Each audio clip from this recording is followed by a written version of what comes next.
요즘 자꾸 무기력하고 지루한 기분을 느끼게 되진 않나요? 인간의 감정은 모두 하나의 신호입니다. 기쁨과 불안은 물론 지루함 역시 분명한 목적이 있는 뇌에서 만들어지는 신호이죠.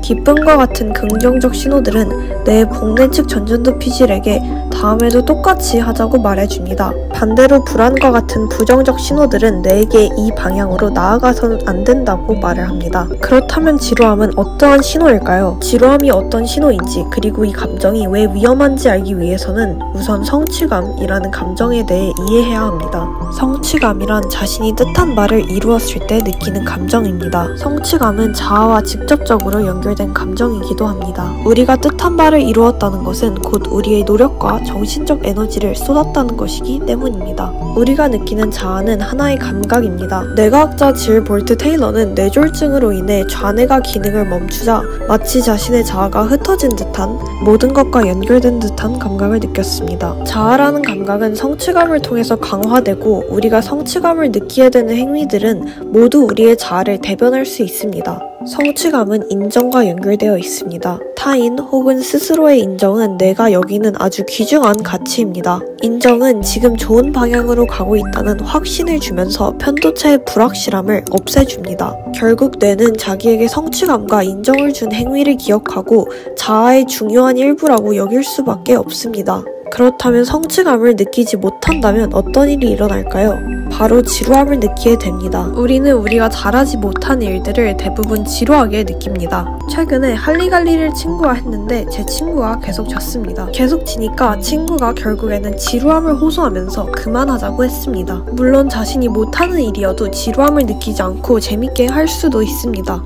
게임 같은 경우 말이죠. 하지만 정말 아무런 성취감을 느끼지 못한다면 뇌의 보상 회로가 작동하지 못하고 우리는 아무런 도파민을 얻지 못하게 됩니다. 즉 공허하고 지루한 상태로 돌입하게 됩니다. 실제로 책 감정이라는 세계에서는 지루함을 성취감 없을 때 느껴지는 감정으로 정의합니다. 그러나 현대인들은 지루함을 자주 많이 경험하고 있습니다. 잡코리아에 따르면 직장인 5명 중 2명은 의욕상실과 지루함을 경험하고 있다고 합니다.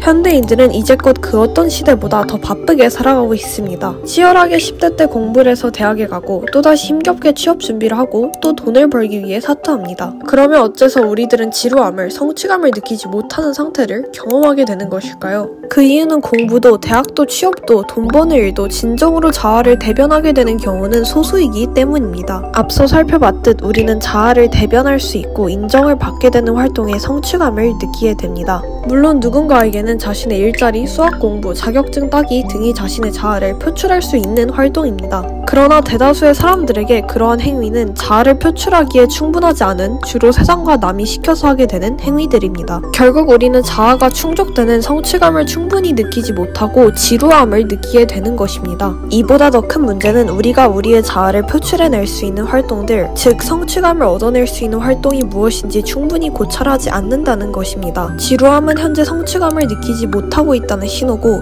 자신이 진정으로 어떻게 자아를 충족시킬 수 있는지 알려면 지루함을 깊게 들여다봐야 합니다. 하지만 우리는 우리의 지루함을 가만히 두지 않고 쉽사리 대체하려고만 합니다. 예를 들어 유튜브, 웹툰, 드라마, SNS, 게임 등등으로 말입니다. 현대는 지루함을 대체하기 쉬운 방향으로 구축되어 있습니다. 하지만 단순히 지루함을 저쪽으로 멀리 치워버린다고 해서 본질적인 문제가 사라지지는 않습니다. 아무리 유튜브와 웹툰으로 지루함을 쫓아내려고 발버둥쳐도 성취감을 느낄 활동이 없으면 멀리 치워뒀던 지루함은 금세 뇌를 장악할 것입니다. 결국 우리는 지루함을 마주해야만 합니다. 지금 자아를 제대로 강화할 성취감을 얻을 활동이 없다는 것을 경고하고 있는 이 위험한 신호를 받아들여야만 합니다. 그렇다면 어떻게 성취감을 얻을 수 있는 활동을 찾을 수 있을까요? 성취감을 얻으려면 인정을 받아서 자신을 만족시켜야 합니다. 그러나 꼭 타인의 인정만 해당되는 것은 아닙니다. 스스로 인정을 불러일으키는 활동 역시 충분히 성취감을 가져올 수 있습니다. 개인적으로 추천하는 활동은 일기쓰기입니다. 우리의 자아를 정의할 때 타인의 시선은 중요합니다. 타인이 바라본 우리의 모습이 그대로 자아에 투영되기 때문입니다. 일기쓰기는 자기를 제3자의 시선으로 되돌아보게 만들기 때문에 남의 개입 없이 바라본 자신의 모습을 다시 자아에 투영시키면서 우리를 보다 단단하게 만들어줍니다. 이렇듯 일기는 우리의 자아를 직접적으로 대면하게 해줌으로써 자아를 강화시킬 수 있기에 성취감을 느끼게 만들어줍니다. 세상에 그냥 그런 것들은 없습니다. 일상적으로 느껴지는 감정인 지루함조차 중요한 경고를 내포하는 내적 신호였습니다. 앞으로도 저와 함께하면 세상을 분명 좀 더 깊게 선명하게 바라볼 수 있을 겁니다. 그럼 지금까지 심리학으로 그럴듯한 거짓을 파헤치다 시밍리였습니다.